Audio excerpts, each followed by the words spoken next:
My name is Alara Voss, 34 years old, senior analyst at a consulting firm in downtown Seattle. I have always believed that data, like people, only lies when it's forced to. For 6 months, I built a model that could predict regional market shifts with nearly surgical accuracy. It was supposed to be my moment, the one that proved I belonged in a room full of people who never remembered my name until they needed my work. The conference room smelled faintly of coffee and tension. I clicked to the final slide, my voice steady despite the thrum in my chest. If implemented, this strategy could expand your growth margin by 17% in the first fiscal year. A chair scraped behind me. Step down. At first, I thought I misheard. Then, Marianne Keene, my division head, rose from her seat. Her tone was sharp, rehearsed. Step down. Now. She turned toward the clients, offering a crisp half-bow. We apologize for allowing an underqualified employee to present this critical project. Her words cracked the air like glass under pressure. The clicker slipped from my hand and hit the table. I heard someone's quiet gasp, the shuffle of papers, a throat clearing to fill the silence. Marianne walked past me with the smooth confidence of someone claiming a stage. "I'll take it from here," she said, smiling as though she were rescuing them from me. I looked around the table, 12 faces avoiding mine. The presentation screen glared white where my last slide had been erased. My pulse pounded behind my ribs, but my voice never broke. I pressed save on the backup file, closed my laptop, and stepped away. The hallway outside was all glass and rain. I could see my reflection beside the city skyline, small, steady, unbroken. My hands trembled once before I clenched them in my pockets. I had learned long ago that silence, when used correctly, could be its own kind of weapon. As I reached the elevator, my phone buzzed. Unknown number. Meet me in the lobby in 5 minutes, important. The screen glowed in my palm. I exhaled once, slow and deliberate, and turned toward the lobby. The lobby cafe was half empty, the kind of place built for quick meetings and quiet dismissals. Rain slid down the glass in fine, trembling lines. I spotted her before she waved Dr. Corinne Ashford, one of the clients who had watched the chaos unfold upstairs. She sat perfectly still, a porcelain cup untouched before her, posture so composed it made the entire space seem rehearsed. "Ms. Voss," her voice carried a calm authority that didn't invite pity. "Dr. Ashford." I took the seat opposite her. My pulse hadn't quite settled since the meeting, but I hid it behind professional poise. She studied me as if reading a chart. "You handled that well." Most people would have argued. I considered it, I said. Then I remembered who held the microphone. A small smile. Smart choice. She leaned forward, lowering her voice. "Your model is correct. The projections align with independent data I reviewed last week." The words struck harder than Marianne's insult. "You reviewed it, I recognized the framework. You used the Ashford volatility equation, didn't you?" "Yes," I admitted, unsure whether to apologize or defend myself. "I credited the paper, of course. You did more than credit it." Her tone softened. "You improved it. The adjustments you made solved an instability my team couldn't reconcile for years." I sat back, stunned. Marianne said my conclusions were amateur. "Marianne Keene doesn't understand the equation," she said flatly.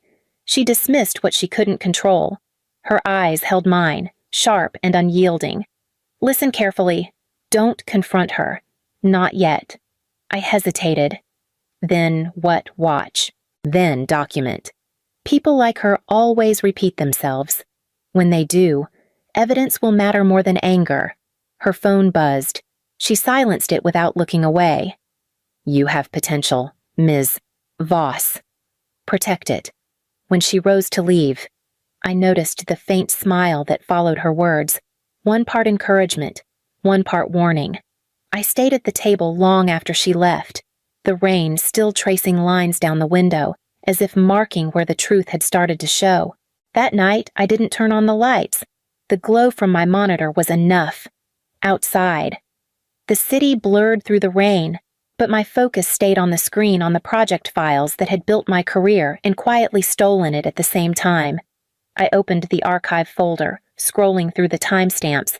My name appeared beside every draft, every formula, every revision. Then, weeks before each final submission, the pattern shifted entries from Marianne Keene. Short edits, title changes, nothing substantial. And yet the published reports bore only her signature. I whispered it out loud, as if saying it made it real. You used my work. The memory of those nights came back sharp and vivid, eating cold takeout at my desk. The hum of the cleaning crew, my inbox filling with Marianne's late-night messages. Great start. I'll refine and finalize. I had believed it meant teamwork. It meant replacement. I opened the code repository next. Each project left behind a digital fingerprint, a syntax choice, a naming habit, the way I tagged each revision with my initials. She had kept those too. My style ran through every model she'd claimed as hers, like my handwriting on her report cards. A message pinged from IT backup server archival limit reached. Would you like to compress? Yes, I murmured. Compress, encrypt, save? My fingers moved faster now, driven by something sharper than anger. I created a private external folder, set a long passphrase, and named it Truth Archive. When the progress bar hit 100%, I finally exhaled. The quiet of my apartment settled around me, heavy and deliberate. I checked the clock, 2:26 a.m. I backed up the folder to a drive and slipped it into my briefcase, the weight of it almost reassuring. Marianne believed silence made her untouchable. But data, unlike people, never stayed loyal to power. It stayed loyal to whoever told the truth first. I shut down the computer, the reflection of the blue screen fading from the window. In that moment, I knew she hadn't just stolen my work. She'd left her fingerprints all over the crime. Marianne called me into her office just before noon. Her assistant's voice was smooth over the intercom, the kind that gave you no choice but to comply. Inside, the air smelled faintly of citrus polish and control. Marianne sat behind her glass desk, posture perfect, smile polite. "Ilara," she said warmly, "come in. Let's talk about this morning's disruption." She gestured to the chair across from her. I stayed standing. "I want you to know," she began, "that public correction is never personal. It's leadership. Sometimes we need a wake-up call to understand our limitations." I met her eyes. Understood. Her smile tightened. "Good. Because I see potential in you, but potential without direction is chaos." She slid a folder across the desk, crisp, labeled Performance Improvement Plan. I glanced at the bullet points. Achieve 250% client retention improvement. Launch 3 new models within 60 days.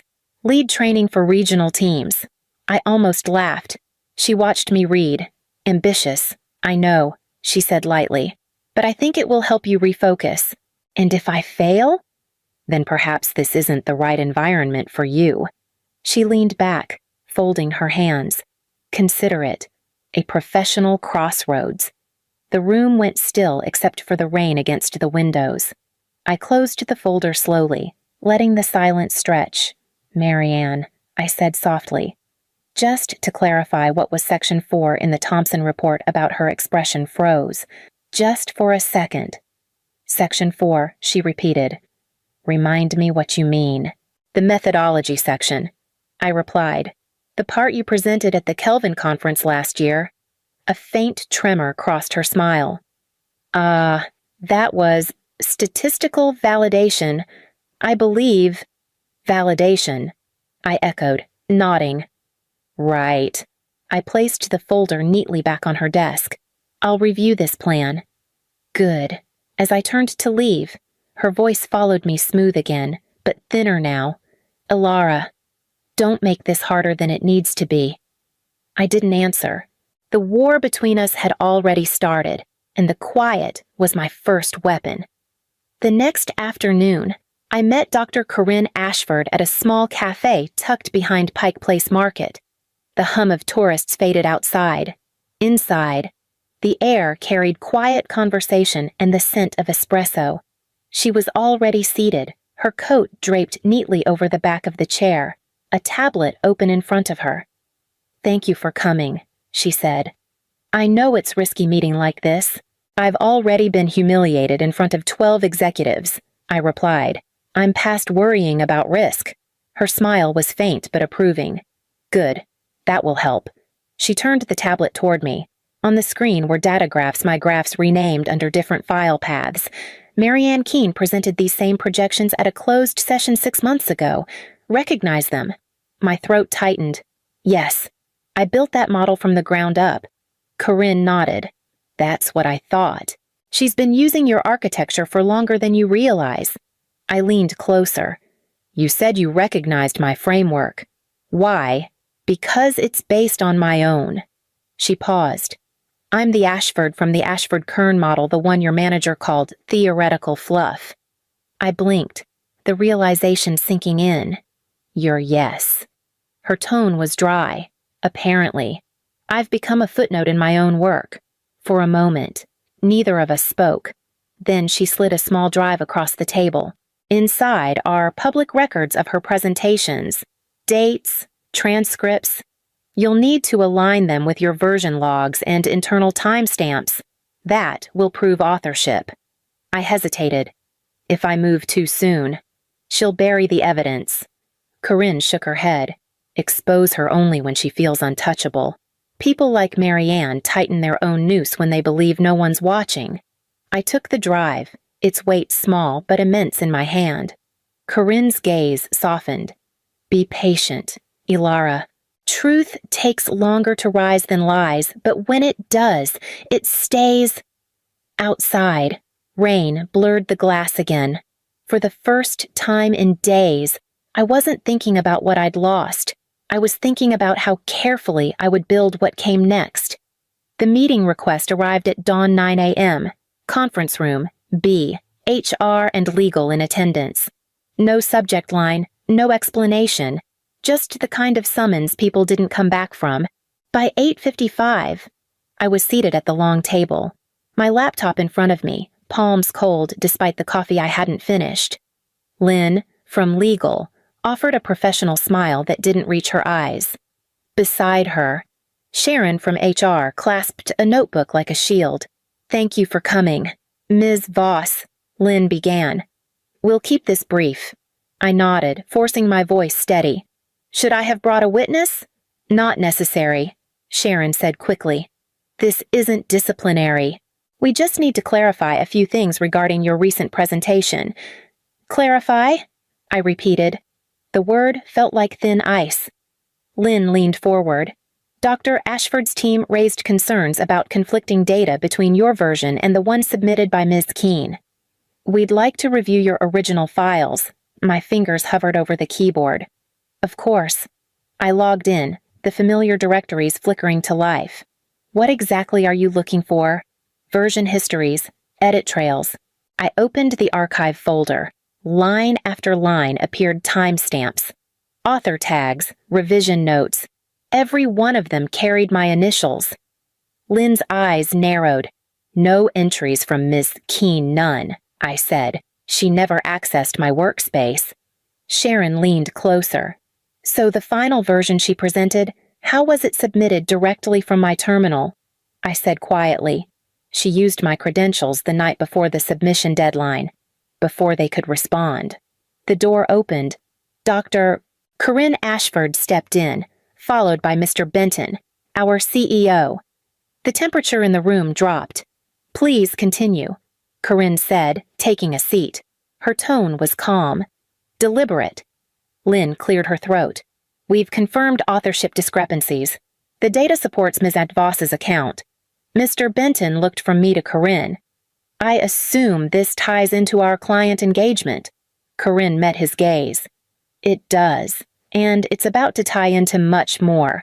I sat very still as the room shifted around me, the truth finally leaving my hands and landing where it could no longer be ignored. Marianne called me into her office late in the afternoon.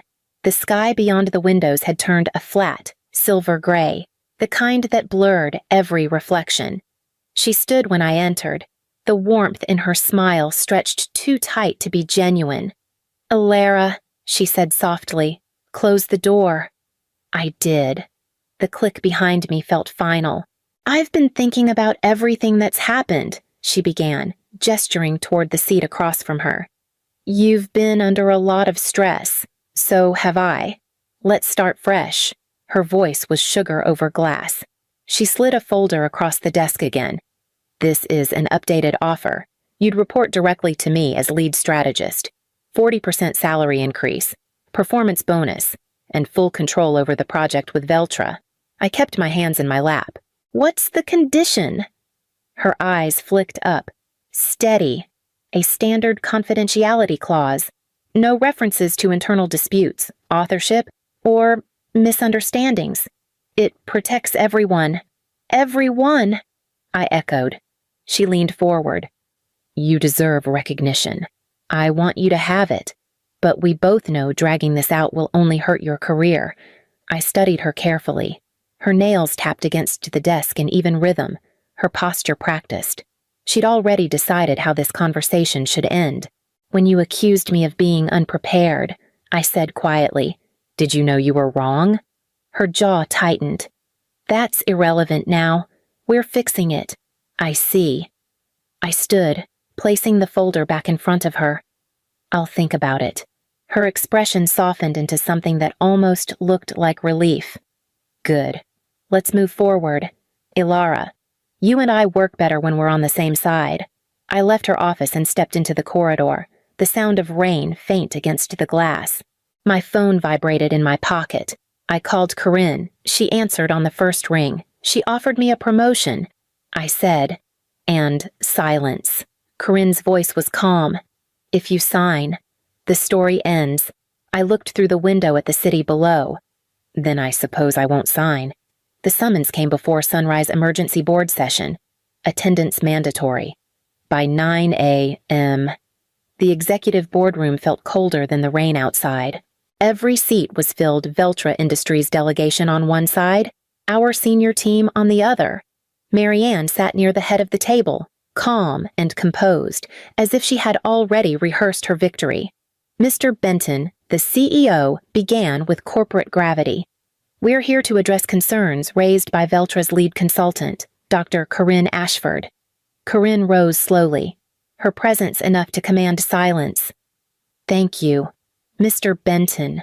She turned toward the projection screen and connected her tablet. I'd like to clarify the origin of the data models presented to Veltra yesterday. My stomach tightened. Lines of code appeared on the screen mine. Each line carried the signature tags and timestamp logs I had built into every framework. These sequences, Corinne said, belong to Ms. Alara Voss. Each was written and modified under her credentials over the past 3 years. You'll notice no trace of revision or authorship by Ms. Keene. Marianne laughed softly. With respect, that's circumstantial. My work was merged into her drafts for efficiency. She handled execution, not design. Corinne's expression didn't change. Let's test that. She tapped again, and the next slide filled the screen a video recording. Marianne, standing on stage at the Kelvin Innovation Awards, accepting her trophy for the Thompson Report. A reporter's voice echoed through the room. Ms. Keene, can you explain how the Ashford-Kern model functions in your analysis? Marianne smiled confidently in the video. The Kern component focuses on correlation between consumer trends and volatility margins. I believe. The clip froze mid-frame. Corinne faced the room. That answer was wrong. The Kern function measures elasticity over time. The method she ridiculed yesterday was mine. No one spoke. Marianne's hands clenched against the table. Mr. Benton broke the silence. I think we've seen enough. Corinne gathered her tablet, calm as the storm outside. Integrity, she said quietly, isn't theory. It's traceable. And just like that, the room that had once erased me fell completely still. By morning, the news had spread across every floor. The official memo called it an ethical review. Unofficially, everyone knew what that meant. Marianne Keene suspended indefinitely. I walked through the office with the strange quiet that follows an explosion. People glanced up, then quickly back to their screens. A few murmured congratulations. Most just avoided eye contact. Vindication had a way of making others uncomfortable. At noon, Mr. Benton stopped by my desk. "Good work yesterday," he said stiffly, as though the words themselves cost him something. "Veltra is pleased. We'll be in touch about next steps." He left before I could answer. By evening, the messages began short, careful notes from colleagues.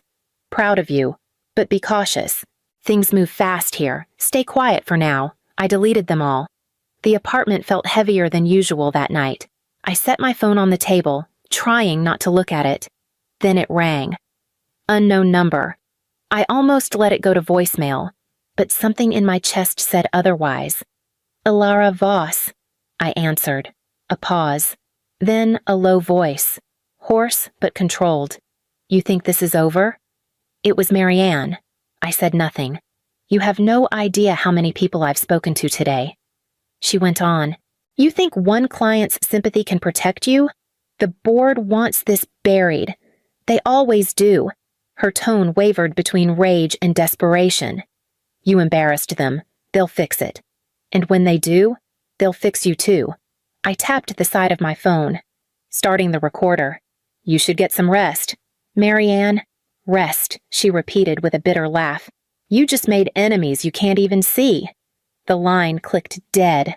I played the recording once, then saved it under a new folder. Safeguard alongside the evidence that had already changed everything. Outside, the rain fell in steady rhythm against the window, the same sound that had followed me since this began. Only now, it didn't sound like warning. It sounded like consequence. The announcement went out at noon, official correction issued, authorship of the Thompson Report and related models credited to Ilara Voss. It was a single line in the company's internal bulletin, clean, unemotional, designed to erase the chaos behind it, but for the first time in years, my name wasn't missing. By afternoon, my inbox filled with quiet acknowledgments. "Congratulations." "About time. You deserved this."